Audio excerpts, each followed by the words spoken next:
अस्सलाम वालेकुम नाज़रीन, आप देख रहे हैं program the review Kamran Yousuf और शहबाज राना के साथ। द रिव्यू में हम पाकिस्तान की मईशत, खारजा अमूर और नेशनल सिक्योरिटी से जुड़े मामलात पर बात करते हैं। इस वक्त सेंट्रल और साउथ पंजाब में जो सैलाब की सूरत हाल है वो अपनी जगह पर बरकरार है।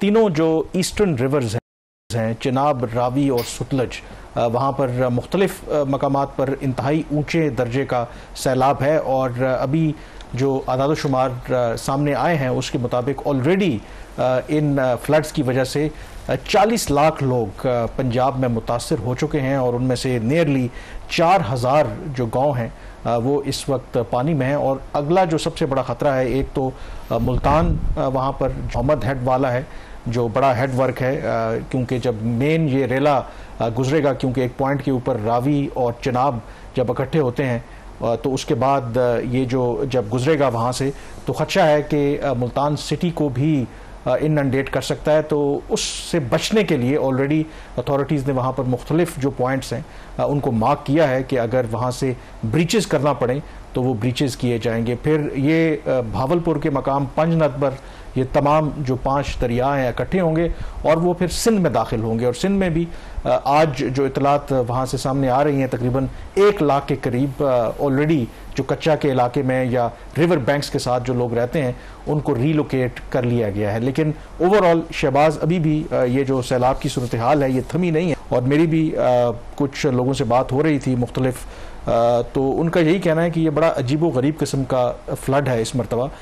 आम तौर पर जब फ्लड आता है तो आपको एक रेला आता है, उसके बाद फिर पानी रिसीड करता है। तो इस दफ़ा हुआ ये है कि एक तो जो गैर मामूली बारिशें हुई उसकी वजह से नुकसान हुआ, फिर 26 अगस्त को एक मेन जो फ्लड वेव आई उसकी वजह से नुकसान हुआ, फिर गुज़श्ता 24 घंटों में अगेन पानी की जो सतह है इन दरियाओं में बुलंद हुई है और इस वजह से जो सिचुएशन है अभी भी बड़ी क्रिटिकल है और बड़ा एक्सटेंडेड और प्रोलॉन्ग पीरियड है ये फ्लड का। जी, जो आबी वसाइल की वजारत है उसने एक और जो है फ्लड की वार्निंग जारी की है। उसके साथ ही बारिशों की का भी एक और जो स्पेल है उसकी फोरकास्ट है। तो आपने सही कहा, इस वक्त जो सूरत हाल है वो काफ़ी जो क्रिटिकल है इस लिहाज से कि पानी जो है उसका जो लेवल है वो कम नहीं हो रहा, पानी का लेवल मुसलसल बढ़ रहा है। भारत की तरफ से भी जो दोबारा पानी छोड़ा गया दरियाओं में, आज फिर इसके ऊपर 2 बातें होती हैं, नॉर्म बना ली है डिप्लोमेटिक। फर्दर उन्होंने पाकिस्तान को जो वार्निंग या डाटा शेयर किया है कि वो पानी छोड़ रहे हैं। तो इसमें एक चीज़ ये है कि देखने वाली बात है, क्या भारत ये जानबूझ के कर रहा है, क्या ये आबी जंग की बात हो रही है उसके तरफ इशारा है, या वाकई इतनी ज़्यादा बारिशें भारत में भी हुई कि भारत के जो अपने उसके जो डैम्स थे वो अब ओवरफ्लो होने का चांस है, तो उनके पास इसके अलावा कोई और चारा नहीं बचता कि वो पानी जो है वो पाकिस्तान की तरफ छोड़े। अगर पाकिस्तान में नहीं, इंडिया में भी डिबेट हो रही है, क्योंकि डोंट फॉरगेट कि जो इंडियन पंजाब है वो भी बहुत ज़्यादा वहाँ पर मुतासर हुआ है और कुछ जो सोशल मीडिया के ऊपर उनके एक जो मेजर गौरव आर्या हैं उनकी जो वीडियो है उस पर तनकीद इंडिया में भी हो रही है। वो कह रहे हैं कि ये जानबूझकर, वो तो ये कह रहे हैं कि यही हमारी अब हिकमत अमली है कि जब मानसून आएगा पानी हम इकट्ठा करेंगे, इकट्ठा करके पाकिस्तान में पानी छोड़ देंगे। उधर भी बारिशें होती हैं, नदी नालों में पानी आता है, वहाँ पर उनकी फसलें और घर डूब जाएंगे और जब मानसून ख़त्म हो जाएगा तो फिर हम इनका पानी रोक लेंगे। तो वहाँ पर भी कुछ लोग जो इंडियन पंजाब में ये बात कर रहे हैं कि ये शायद जो इंडियन सरकार है जानबूझ के कर रही है। अगर इस पानी को आहिस्ता आहिस्ता छोड़ते रहते तो शायद इतने बड़े पैमाने के ऊपर तबाही ना होती। मतलब डिबेट इस पे हो रही है। देखिए, इस दफ़ा जो बारिशें वो जो हिस्टोरिकल जो भी पैटर्न रहा उससे काफ़ी ज़्यादा, इसमें तो कोई शक वाली बात नहीं है। अब इसमें यह बात ज़रूर देखने वाली है कि क्या भारत अपना भी जो उसका पंजाब है उसको भी तबाह करेगा, पाकिस्तान को तबाह करने के चक्कर में। ये एक बहुत बड़ा इसके ऊपर सवालिया निशान है। दूसरी बात यह कि अगर हम पाकिस्तान की बात करें ओवरऑल, जैसे आपने कहा कि तकरीबन 40 लाख लोग जो अभी तक मुतासर हो चुके हैं और जो पाकिस्तान का जो एग्रीकल्चर हार्टलैंड है, जो पाकिस्तान की फूड बास्केट है, वो सबसे बुरी तरह मुतासर हुई है। इस वक्त जो सीज़न चल रहा है एग्रीकल्चर का, उसमें आपकी जो चावल की फसल है वो तैयार होती है, जो गन्ने की फसल है, उसके अलावा जानवरों का जो चारा है, मकई है, ये वो फसलें हैं जिनकी कटाई का वक्त है। तो इसी वजह से अगर आप देखें तो इसके बहुत ज़्यादा इंप्लीकेशन पाकिस्तान के लिए होंगी। एक तो कुछ इसमें ऐसी फसलें हैं जो आपकी काश्त होती हैं जो आप एक्सपोर्ट भी करते हैं, खासतौर पर चावल एक बहुत बड़ा जरिया है पाकिस्तान के लिए फॉरेन एक्सचेंज अर्न करने का। उसकी अगर 60% अगर उसकी जो चावल की फसल है वो तबाह हो गई है, जिस तरीके से कहा जा रहा है, ऑल्दो इसके हवाले से अभी तक कोई हतमी नंबर सामने नहीं है, कोई गवर्नमेंट का इसके ऊपर नंबर उस तरीके से रिलीज नहीं हुए। ओवरऑल तो गवर्नमेंट ने बताया कि कितना नुकसान हुआ है। इसका मतलब है कि आपकी जो एक्सपोर्ट है वो इस दफ़ा सफ़र करेगी। गन्ने की फसल मुतासर होगी तो चीनी जो पहले शॉर्टेज में है आपको और ज़्यादा इंपोर्ट करनी पड़ेगी। गंदम की अगर जो बुवाई है, अब जब चावल की फसल कटेगी तो फिर गंदम की बुवाई होनी है, अगर उसकी बुवाई में ताख़ीर हो जाती है तो इसका मतलब है कि आपकी जो फूड सिक्योरिटी है वो अंडर थ्रेट रहती है। दोनों आपकी जो स्टेपल फूड है चावल और गंदम, उसको नुकसान हो सकता है।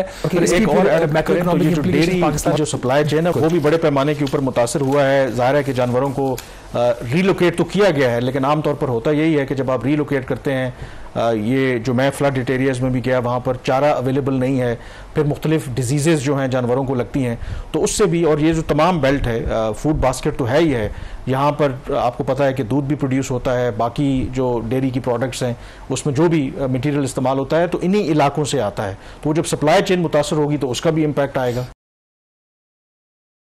देखिए सप्लाई चेन तो डिस्टर्ब हो गई है, इसमें तो कोई शक वाली बात नहीं है। जानवरों को रीलोकेट किया गया, लोग खुद रीलोकेट हुए, घर जो है वो अभी भी पानी में डूबे हुए हैं। तो ये एक डेली उनका एक कैश का उनका एक फ्लो होता है किसानों का, वो दूध बेच के अपना जो गुजारा करते हैं डेली बेसिस के ऊपर, बहुत सारी जगहों के ऊपर वो मुतासिर हुआ है। और इसमें जो मेरे लिए एक परेशान कुन बात है कामरान, जो हमारे पास 2022 का एक्सपीरियंस है वो इतना अच्छा नहीं है। जैसे हमने पिछले प्रोग्रामों में भी बात की, इस वक्त सैलाब है, सूबाई हुकूमतें वाकई काम कर रही हैं, नजर आ रहा है कि सूबाई हुकूमतें काम कर रही हैं, सिंध की हुकूमत प्रोएक्टिव है, पंजाब की गवर्नमेंट प्रोएक्टिव है। आपने खुद पिछले प्रोग्राम में जिक्र किया और आप खुद देख के भी आया जो रेस्क्यू 1122 है वो किस तरीके से काम कर रही है। लेकिन हमेशा सवाल होता है सस्टेनेबिलिटी का, क्या ये आइंदा भी ऐसा होगा? क्या जब ये पानी उतर जाएगा, जो अल्लाह करे जल्दी पानी का लेवल वो नॉर्मल लेवल पे वापस जाए, तो क्या फिर इसी तरीके से लोगों की मदद की जाएगी? ये कुछ सवालिया निशानात हैं। कुछ लोगों की तरफ से अब इस चीज़ की भी अपील की जा रही है कि फेडरल गवर्नमेंट को एग्रीकल्चर एमरजेंसी डिक्लेयर करनी पड़ेगी पाकिस्तान में। उसके बहुत सारे फायदे होते हैं कि इन लोगों के ऊपर अगर फौरी कोई लोन्स इन्होंने रीपे करने वो डेफर हो जाते हैं, तो गवर्नमेंट इनको छोटे कर्जे जो बगैर किसी सूद के वो फराहम कर सकते हैं ताकि अपने आप को ये एग्रीकल्चर को रिवाइव कर सके। तो बहुत सारी चीज़ें जो है वो देखने वाली, लेकिन जो नटशल सूरत हाल इंतहाई संगीन है इस वक्त भी पानी का, जैसे आपने खुद बताया कि पानी जो है वो रिसीड नहीं कर रहा। नाज़रीन, आज पाकिस्तान ब्यूरो ऑफ स्टैटिस्टिक्स ने जो पहला नंबर आज जारी किए हैं, ये पहला इन्फ्लेशन का बुलेटिन वीकली आया है जब से ये सैलाब का सिलसिला शुरू हुआ है। जो ये 26 अगस्त की जो वेव है उसके बाद उसमें काफ़ी ज़्यादा प्राइसेस के अंदर एक इंक्रीज नज़र आ रहा है। जो वीकली इन्फ्लेशन है वो 1.3% उसमें इजाफा हुआ है, सबकी जो एवरेज प्राइस है। और ये जो ये सेंसिटिव प्राइस इंडेक्स है, ये सिर्फ जो बहुत ज़रूरी अशिया होती हैं 51 आइटम्स, उनकी प्राइसेस को मॉनिटर करता है। और इसमें अगर आप ईयर ऑन ईयर देखें, पिछले साल के मुकाबले में इस साल को 2 सितंबर तक का या 5 सितंबर तक का डाटा है, उसमें 5% इजाफा हुआ है। और एक हमेशा से इशू रहा है कि जब लोगों को मदद की ज़रूरत होती है तो कीमतें क्यों बढ़ जाती हैं, वो इस दफ़ा भी नज़र आ रहा है। अगर आप सिर्फ 3 एसेंशियल आइटम्स देख लें किचन की, टमाटर उसकी कीमतों में 46% ये एवरेज प्राइस है, ये इससे एक्चुअल प्राइसेस इससे ज़्यादा इंक्रीज़ हुई हैं। टमाटर की कीमत में 46%, जो आटा है उसकी कीमत में 25% इजाफा हो गया, और जो प्याज है उसकी कीमत में तकरीबन 10% इजाफा। तो कामरान, ये जो ट्रेंड है ये ट्रेंड ठीक नहीं है। पंजाब की गवर्नमेंट उसने कुछ एडमिनिस्ट्रेटिव एक्शन लेने का ऐलान तो किया, उसने 20 किलो जो आटे का थैला है उसकी कीमत मुकर्रर कर दी है, रोटी की कीमत मुकर्रर कर दी है। इसमें जो चीज़ इंपॉर्टेंट है, जो हम सब के लिए, हम हुकूमतों को तो क्रिटिसाइज़ करते हैं, दुकानें जो हैं वो लोगों की हैं, वो हुकूमत के पास नहीं है। ये शॉप्स हमारे अंदर जो एक हमारे दिलों के अंदर जो दर्द होता है वो जो आप पॉइंट है ना, अपॉर्चुनिटी एक्सप्लॉयटेशन, एक तरफ तो क्राइसिस अपनी जगह पे मौजूद है, लेकिन कुछ मैन मेड क्राइसिस भी होता है, तो लोग खुद उसकी बेस के ऊपर कह देते हैं देखिए जी वो फ्लड आया हुआ है तो चीज़ें इंक्रीज करते हैं। आई थिंक इसमें अभी क्योंकि ज़ाहिर है कि जब इस तरह की आफत आती है उसके डिफरेंट फेजेस होते हैं, हम रेस्क्यू और रिलीफ के फेज़ में, फिर रिहेबिलिटेशन होगी, असेसमेंट होगी, लेकिन I think simultaneously I am sure कि बाकी इदारे काम कर रहे होंगे। और अगर कोई भी जो आइटम है जिसकी शॉर्टेज हमें नज़र आ रही है, पहले हम खुद से पूरी कर रहे थे, तो आई थिंक अगर बर वक्त फैसला कर लेंगे और बर वक्त गवर्नमेंट फैसला करेगी कि उनको इम्पोर्ट करवाना शुरू कर दे, तो फिर वो जो मिडिल मैन है या जो लोग एक्सप्लॉइट करते हैं, तो मार्केट के अंदर जो अनसर्टनिटी है मेरे ख्याल में वो खत्म हो जाएगी। तो उसके लिए आई थिंक गवर्नमेंट को इस मौके के ऊपर मल्टीपल फ्रंट्स के ऊपर काम करने की जरूरत है। ये आपने ठीक कहा है, लेकिन इस स्टेज के ऊपर नीड असेसमेंट के ऊपर जाना काफ़ी मुश्किल होगा। हाँ, वफाकी हुकूमत अगर ये कर सके तो उसको करना चाहिए। सूबाई हुकूमतें इस वक्त जो है रिलीफ और रेस्क्यू ऑपरेशन के अंदर है, और इस स्टेज के ऊपर शायद अभी तक हुकूमतों का ध्यान उतना नहीं गया जितना जाना चाहिए। लेकिन मैं फिर दोबारा कह रहा हूँ, हुकूमतों से ज़्यादा ये लोगों की अपनी जिम्मेदारी है कि खुदारा इस मौके को आप जरिया ना बनाएं नाजायज़ मुनाफाखोरी का।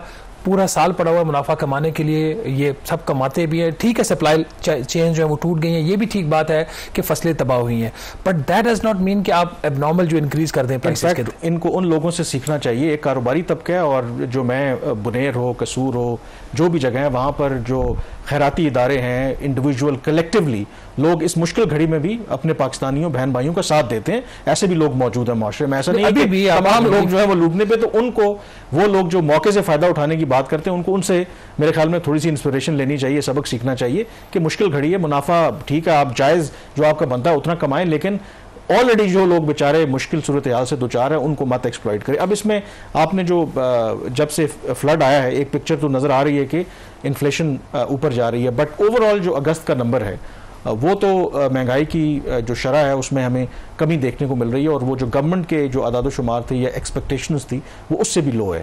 देखिए, ये बड़ा इंटरेस्टिंग पैटर्न है पाकिस्तान में। इन्फ्लेशन डेफिनेटली आप देख रहे हैं, उसका जो रेट है बढ़ने का चीज़ों की कीमतों का वो काफ़ी से ज़्यादा स्लो डाउन हुआ है। अभी अगस्त का जो फोरकास्ट वज़ारत ख़जाना का था वो 4 से 5% इन्फ्लेशन रेट का था, उसके बरक्स 3% इन्फ्लेशन का रेट आया है। बट उसकी जो बुनियादी वजह थी इस 3% की भी, उसके अंदर जो खाने पीने की अशिया उनकी कीमतों में 25% जो कमी है वो दिखाई गई है, खासतौर पर गंदम का जो आटा है, गंदम और बाकी जो एसेंशियल गुड्स हैं। अब ये ट्रेंड नहीं रहेगा। जैसे भी हमने बात की गंदम की, अगर आपकी उसकी बवाई लेट हो जाती है, चावल की फसल मुतासिर हुई है, गन्ने की फसल मुतासिर, तो ये ट्रेंड चेंज होगा। और खुद वज़ारत ख़जाना ने कहा है, खुद स्टेट बैंक ऑफ पाकिस्तान ने बात कही है कि फॉर द टाइम बीइंग जो एवरेज इन्फ्लेशन रेट है जो 5 से 7% है, उससे ज़्यादा इन्फ्लेशन का रेट हो सकता है। तो सितंबर और अक्टूबर के जो नंबर्स होंगे ये इंपॉर्टेंट इंडिकेटर्स होंगे कि जो टेम्परेरीली एक इंक्रीज आएगा इन्फ्लेशन में वो किस हद तक आता है। बट कामरान, एक और जो चीज़ इंपॉर्टेंट है जिसको अभी हम थोड़ा सा फ्लैग करेंगे, उस पर ज़्यादा बात नहीं करेंगे, जो अभी सैलाब की सूरत हाल है पाकिस्तान में, इसके बाद जो IMF के साथ पाकिस्तान का प्रोग्राम तय हुआ था जून में, वो किसी हद तक उसके जो नंबर्स हैं, उसके जो अहदाफ हैं वो अनरियलिस्टिक हो चुके हैं। सूबाई हुकूमतें, एटलीस्ट 2 सूबाई हुकूमतें, और खैबर पुख्तनख्वा में भी आपको पता है अच्छी खासी तबाही हुई है। पंजाब में जो सूरत हाल है, पंजाब चूँकि सबसे ज़्यादा कैश सरप्लस जो पंजाब देता है वफाक को IMF के प्रोग्राम के पर्पसेस के लिए, तो पंजाब के लिए अब कैश सरप्लस देना मुश्किल होगा। वो उसकी वजह से फिर वफाकी हुकूमत के लिए ओवरऑल जो प्राइमरी बजट का एक हदफ होता है IMF के साथ, जो उसकी की कंडीशन होती है वो भी पूरी नहीं होगी। फिर और इस किस्म के जो अखराजात होंगे, तो 25 सितंबर को गालिबन IMF का जो मिशन है वो पाकिस्तान आ रहा है। डेट अभी शायद हतमी नहीं है, 25 से लेकर 8 अक्टूबर तक की बात हो रही है। तो उसमें मुझे ये लग रहा है कि जो IMF के प्रोग्राम के अहदाफ हैं उसको अब रीनेगोशिएट करना पड़ेगा because of these floods.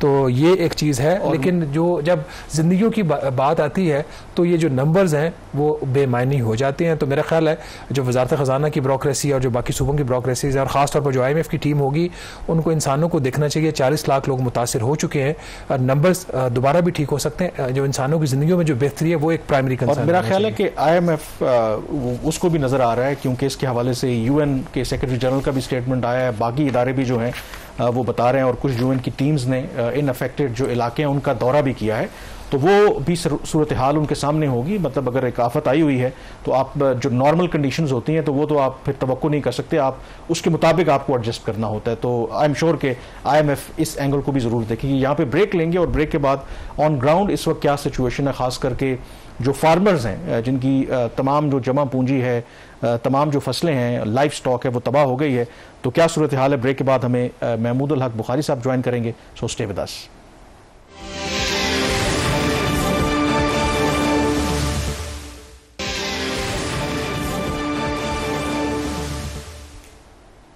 Ji, break के बाद एक दफ़ा फिर आपको खुश आमदीद कहते हैं। बात कर रहे हैं हम जो सैलाब की तबाहकारियाँ हैं, और इस पर मज़ीद बात करने के लिए हमारे साथ मौजूद हैं इस वक्त महमूदुल हक बुखारी साहब।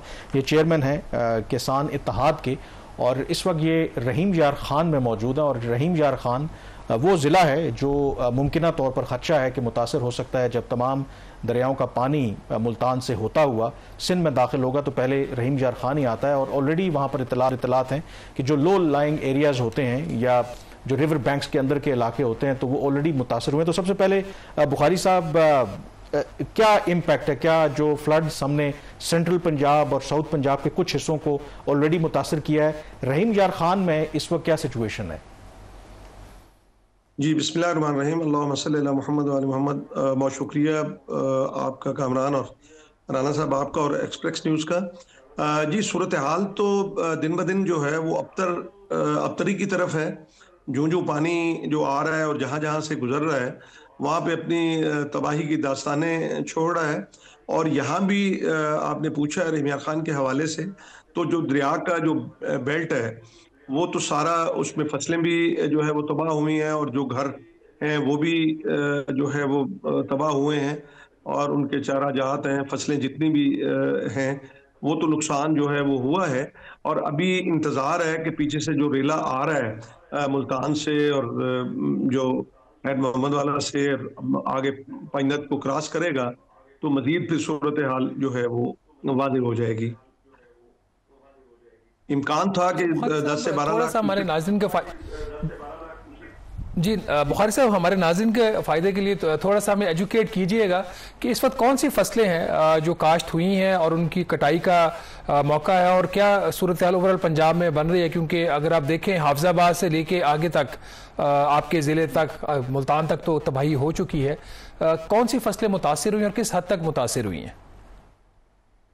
जी राना साहब, सबसे पहले तो आपकी चावल की फसल जो है वो मुतासर हुई है। आपके जितने भी एरियाज हैं, सियालकोट है, आपका गुजरात डिवीजन है, आप ज़िला गुजरात देख लें, और फिर आगे आप चलते हैं कसूर है, आपके जो उकाड़ा के साथ जो जितना बशीरपुर है और दीगर इलाका जात हैं, ये जितने भी हैं, आपका पाकपतन का इलाका है, आपका बुरेला का इलाका, ये सारे इलाके जो हैं ये चावल की और मकाई की ये काश जो है वो उसके हैं। चावल जो है वो कुछ इसकी इकसाम होती, उनमें जो है वो कुछ तैयार था जहाँ पे इन्वेस्टमेंट हो चुकी थी किसानों की, और वो अरबों में आप समझ लें कि भी एक उस एकड़ के ऊपर 1 लाख तक जो है वो खर्च हो जाता है।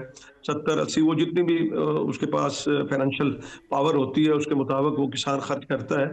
उसके अलावा आपकी जो मकाई है जो अभी इब्तदाई मराहल में थी वो तबाह हुई। फिर तिल जो है वो पक के किसानों ने खड़े किए होते हैं खेत के बीच में ताकि उसको वो सूख जाएं, वो सारे जो है वो बह गए। आपके जो मवेशी जो है वो बुरी तरह लाइफ स्टॉक आपका मुतासर हुआ, उसके अंदर जो है वो बहुत नुकसान हुआ।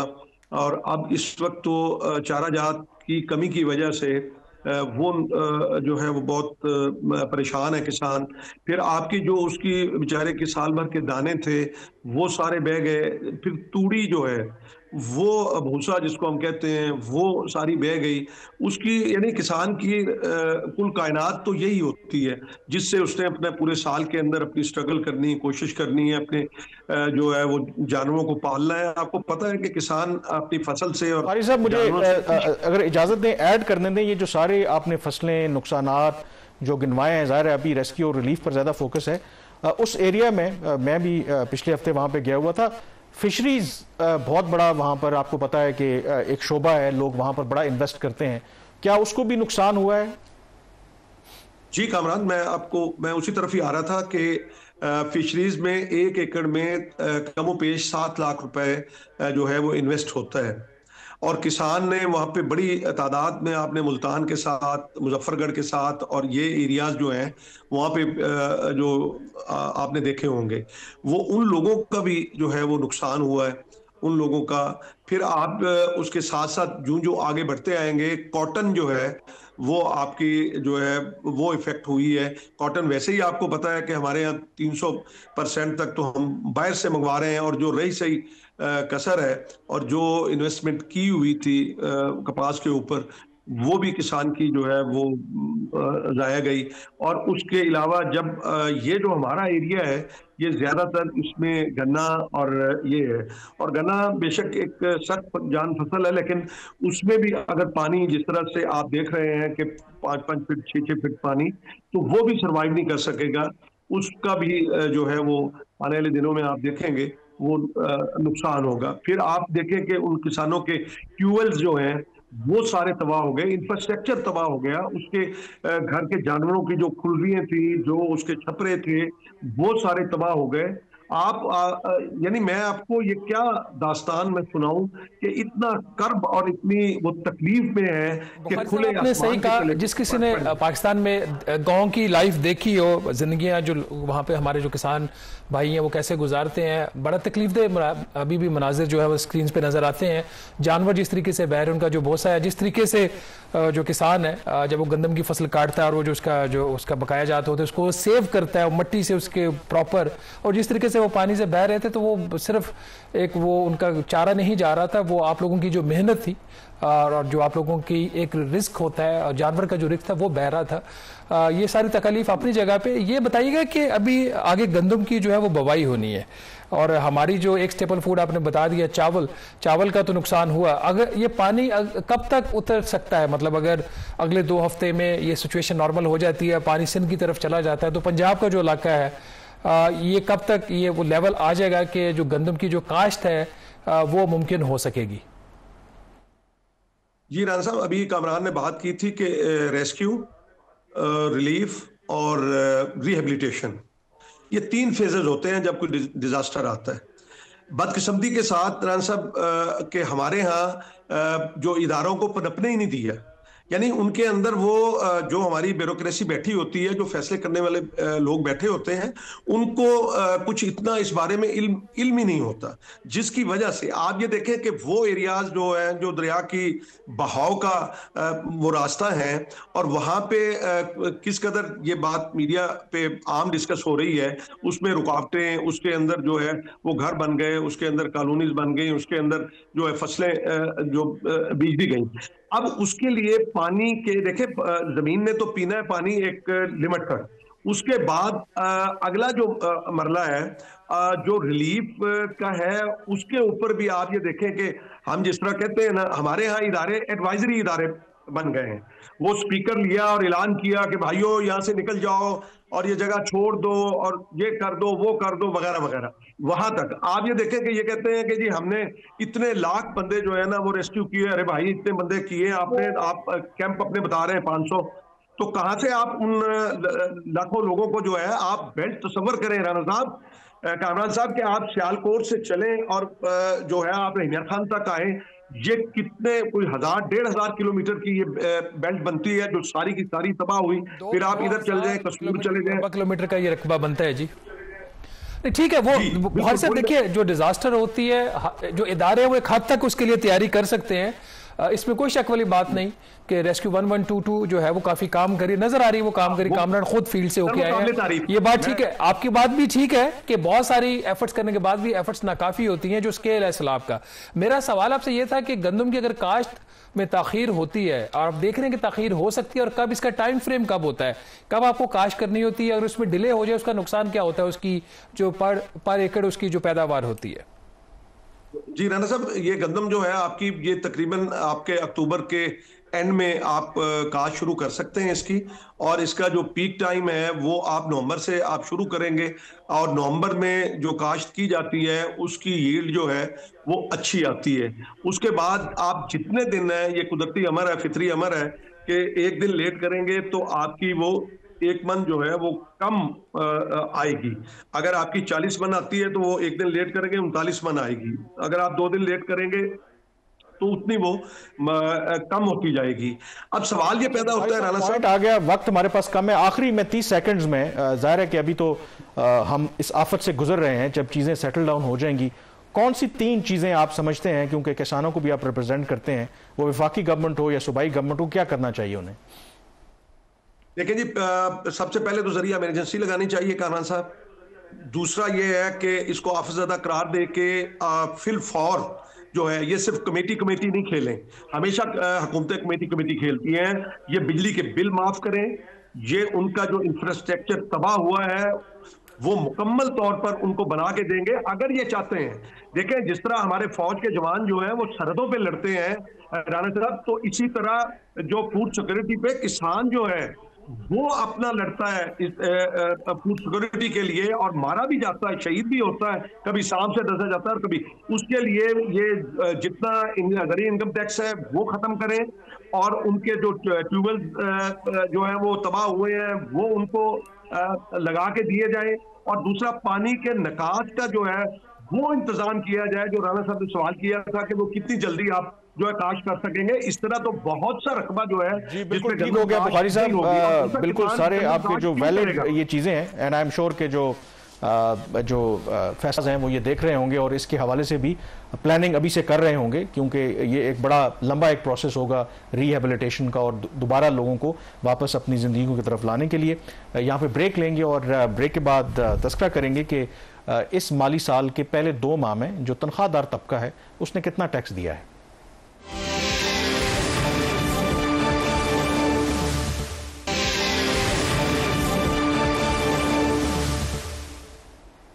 जी ब्रेक के बाद एक दफ़ा फिर आपको खुश आमदीद कहते हैं। पाकिस्तान की जो मुआशी सूरत हाल है और जिस तरीके से हम IMF के प्रोग्राम में हैं, तो गवर्नमेंट को हमेशा से एक आसान तरीका लगता है कि जो लोग ऑलरेडी टैक्स दे रहे हैं उन पर मजीद बोझ डाला जाए, और हमने देखा कि पिछले माली साल में जो तनख्वाहदार तबका है उसने रिकॉर्ड जो टैक्स दिया, और इसकी वजह से खुद जो प्राइम मिनिस्टर हैं, वज़ीर ख़जाना हैं, वो पब्लिकली एतराफ़ करते रहे कि ये ज़्यादती भी है इनके साथ, लेकिन फिर वो कहते हैं कि मजबूरी है। और ये जो बजट था, नया जो बजट आया जून में, उसमें कुछ रद्दोबदल किया गया था, एक हद तक रिलीफ देने की कोशिश की गई थी कि चलें इतना दबाव आप कह लें या बेचारे तनख्वाहदार तबका शोर कर रहा है। लेकिन अगर पहले 2 माह के नंबर्स देखें जो तनख्वाहदार तबके ने अभी तक टैक्स दिया है, को बहुत ज़्यादा पड़ा तो नहीं है जो भी जून में रिलीफ दिया। कामरान अभी तक मैं बल्कि ये बात उस वक्त कह भी रहा था, एक चीज़ जहाँ पे हम थोड़ा सा आगे डिसार्म हो जाते हैं जब प्राइम मिनिस्टर खुद कहते हैं जी कि हाँ आप लोगों के साथ ज़्यादती हो रही है, सैलरीड तबके के साथ, फाइनेंस मिनिस्टर भी कहते हैं हाँ ज़्यादती हो रही है, हमारे पास स्पेस नहीं है, हम जिस हद तक करेंगे वो देंगे। एक उन्होंने कहा जी हमने कुछ टैक्स कम कर दिया, और दूसरा जब आप अपना गोशवारा जमा करवाएंगे तो उसके जो कॉलम्स हैं वो 150 से कम होकर कुछ 30-40 पे आ गए हैं। तो उन्होंने आसानी कर दी है आपको अपनी आमदन और असासों की तफसीलात बताने की। इससे भी ज़्यादा आसान हो सकता था। आमदन तो आधी से ज़्यादा हुकूमत ले जाती है, और जो बाकी आधी आमदन रहती है उससे असासे तो बनते नहीं है। हाँ ये कि अखराजात जो है वो तनख्वाहदार तबका किसी न किसी तरीके से पूरा करने की कोशिश करता है, वो भी हमारा खास एक बड़ा तबका है, उसके भी अखराजात जो है पूरे नहीं होते। वेरी ब्रीफली अगर हम नाज़रीन को बता दें, कहानी ये हमने पिछले साल से शुरू की हुई है, जून की, जो जिस तरीके से बोझ डाला गया था उसमें से बड़ा एक मामूली उसके अंदर कमी की गई। आप कैसे आटे में नमक के बराबर या ऊँट के मुँह में ज़ीरा वाली बात थी जो जून में हुकूमत ने टैक्स रेट्स में कमी की, और उस वक्त भी हमारा यही कहना था कि ये काफ़ी नहीं है। 2 माह के नंबर्स हमारे सामने हैं।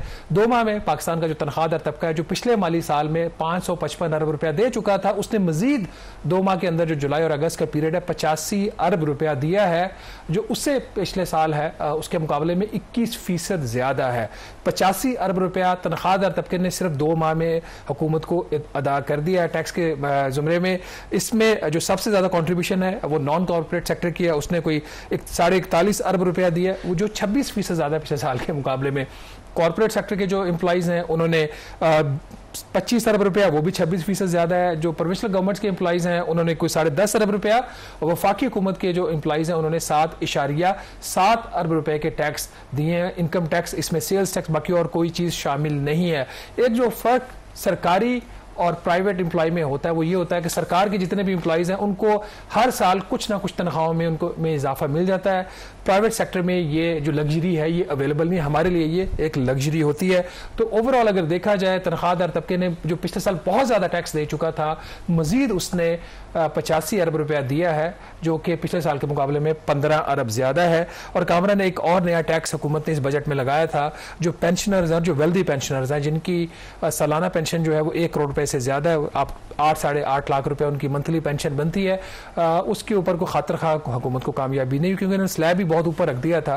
8.5 लाख रुपए की पेंशन पे अगर आप माहाना की आपकी पेंशन हो तो उसके ऊपर उन्होंने एक नॉमिनल टैक्स लगाया था, उसमें इनको सिर्फ 2 माह में 18 करोड़ रुपया मिला है, जिसका मतलब ये है हार्डली पूरे साल में 1 अरब या 1.25 अरब रुपया इनको मिलेगा इस हवाले से। और जो आप 8.5 लाख जिनकी माहाना ऑब्वियसली पेंशन होगी, वो कोई आम शख्सियत तो नहीं होंगे, ऑब्वियसली वो उनमें शुमार होते होंगे जो जजेस हो सकते हैं, पॉलिसी शायद बनाते भी रहे हैं, तो अपना उन्होंने बेनिफिट सोचा। उनको उन पे तो चले लग गया ना वो स्लैब उनकी, मतलब अगर ये 5 लाख लिमिट होती है, 4 लाख होती, 3 लाख, अगर आप ये तस्वर करें ना, जितना आप कह रहे हैं 18 करोड़ हुआ है, अगर यही 8.5 लाख बंदे कम होते हैं ना, आप नहीं 8.5 लाख रुपए अगर आपकी तनख्वाह हो तो फिर कितना टैक्स लगता है? फिर आपको उसके 40% ना, 8.5 लाख का 40 लाख आपको देना, 4 लाख रुपए आपको देना पड़ेगा।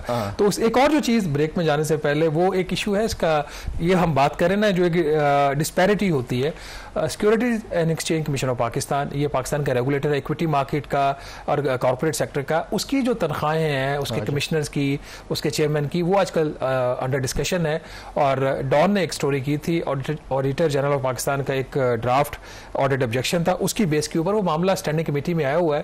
तो देखिए सरकार में तनख्वाहें अच्छी होनी चाहिए, ये हम मेरी लिस्ट से भी, मेरी नजर से भी वो लिस्ट गुजरी है, वो काफी, मतलब मैं तो वो क्या कहते हैं कि जीरो ही नहीं गिन सका। नहीं, वो जीरो को तो छोड़े, उसमें जो कैटेगरीज हैं, मतलब ये इसमें 2 इश्यूज हैं। एक तो ये कि अमूमी तौर पर ये जो रेगुलेटर्स होते हैं इनकी जो तनख्वाह होती है वफाकी काबीना मुकर्रर करती है। यहाँ पे कानून में, इस केस में SCCP के केस में और स्टेट बैंक ऑफ पाकिस्तान के केस में कानून में ये इख्तियार दिया गया है कि इन दोनों जो अथॉरिटीज है इनकी जो मैनेजमेंट है, ये खुद ये लोग अपने बोर्ड को रिकमेंड करेंगे कि हमारी सैलरी क्या होनी चाहिए, फिर फैसला बोर्ड करता है। इसके ऊपर कम से कम एक चीज ये जरूर हुई है कि सेनेटर होते हैं बोर्ड में, उसमें मेजोरिटी प्राइवेट सेक्टर से होते हैं लोग, और बाकी 4 उसमें फेडरल सेक्रेटरी बैठे हैं, इसमें फाइनेंस के, लॉ के, कॉमर्स के, एक और सेक्रेटरी हैं उसके।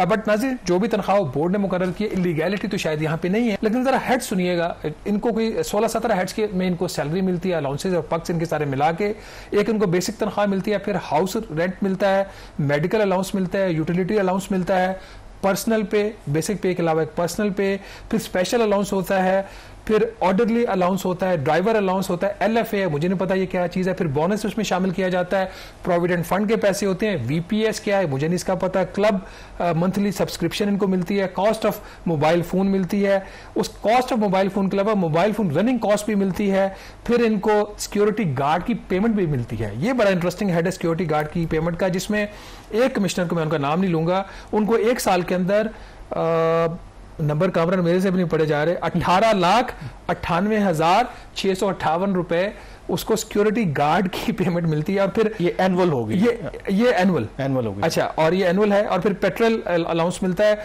ये 16-17 हेड्स मिला के उनकी जो तनख्वाह है वो फिर बनती है। कम से कम इसमें एक काम ये जरूर हुआ है नाज़रीन कि सेनेटर अनुषा रहमान जो PMLN को ही रिप्रेजेंट करती हैं, उन्होंने सेनेट के अंदर एक बिल इंट्रोड्यूस करवा दिया as a private member bill, जिसमें अभी उन्होंने बिल इंट्रोड्यूस करवाया SCCP का जो कानून है उसमें तरमीम करके ये इख्तियार वापस लिया जाए, और फिर वो स्टेट बैंक के कानून में भी अमेंडमेंट करना चाह रही है। यहाँ पे छोटी सी ब्रेक लेंगे और ब्रेक के बाद जब वापस आएंगे तो बात करेंगे डिजिटल एसेट्स की, उनका क्या फ्यूचर है पाकिस्तान में। स्टे विद अस।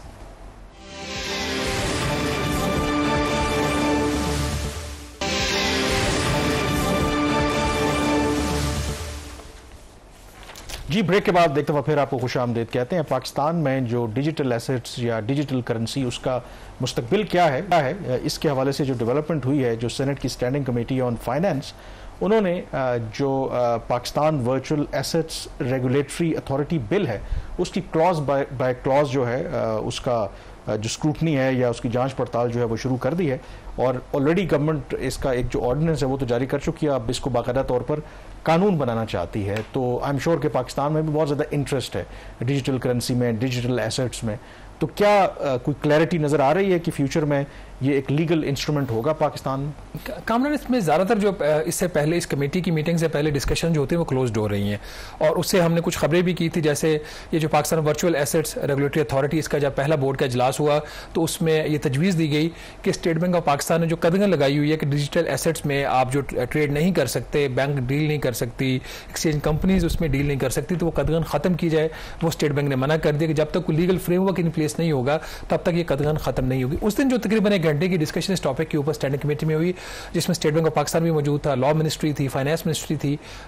उसमें एक चीज़ बड़ी वाज़ेह थी कि स्टेट बैंक ऑफ पाकिस्तान अभी भी अनकम्फर्टेबल है डिजिटल एसेट्स के हवाले से। उसमें 2-3 चीज़ें जो सामने, अमूमी तौर पर डिजिटल एसेट, ये जितनी भी क्रिप्टो करेंसीज हैं, इनके बारे में ये कहा जाता है कि ये वर्चुअल एसेट्स हैं और इसकी मॉनिटरिंग उस तरीके से पॉसिबल नहीं है। फॉर एग्जांपल, अगर आपके पास कोई डिजिटल कॉइन्स हैं या कुछ भी आपके पास, आपने मुल्क से बाहर उसकी करनी है उसकी ट्रांजैक्शन, तो कोई कैसे मॉनिटर करेगा इस चीज़ को? You can do it, but उस हवाले से स्टेट बैंक ऑफ पाकिस्तान का मौक़िफ़ ये था कि नहीं, हम फिर भी इसके ऊपर चेक लगाएंगे। और उनका जो फॉरेन एक्सचेंज रेगुलेशंस एक एक्ट है कि जो फॉरेन एक्सचेंज हो उसकी डीलिंग के हवाले से उनका उस एक्ट के तहत जो फिजिकल करेंसी है उसकी जो मूवमेंट आउटबाउंड, एक जो इंडिविजुअल है एक साल में $1 लाख से ज़्यादा नहीं कर सकता, उनका ये कदगन इस पर भी लगेगी। तो इस पर मेंबर्स का ये ख्याल था कि एक चीज़ है ही वर्चुअल, आप उसको कैसे ट्रेस करेंगे, इम्पॉसिबल है। जो लॉ मिनिस्ट्री के वहाँ पे लीगल कंसल्टेंट थे, शहरोज़ बख्तियार उनका नाम है, उन्होंने फरमाया कि ये जो लॉ है ये उसके कॉन्ट्राडिक्ट कर रहा है जो आप करना चाह रहे हैं वर्चुअल एसेट्स के हवाले से, तो आपको किसी न किसी स्टेज के ऊपर इस लॉ को अमेंड करना पड़ेगा। इसी किस्म के और भी इश्यूज सामने आ रहे हैं। एक जो चीज़ बड़ी इंपॉर्टेंट वहाँ पे जो सेनेटर अफनान है PMLN के, उन्होंने कहा कि इस वक्त तकरीबन $21 अरब पाकिस्तानियों ने इन्वेस्ट किया हुआ है डिजिटल एसेट्स में। इसके साथ जो एक पॉइंट उन्होंने रेज किया, जो स्टेट बैंक को रिप्रेजेंट कर रहे थे, स्टेट बैंक वाले जेलस होते होंगे, वो तो उनके पास टोटल $14.5 अरब नहीं है और ये $21 अरब हैं, वो भी अपने नहीं है, वो भी अपने नहीं, उसमें ज्यादातर या आपने खरीदे हुए या उधार हैं।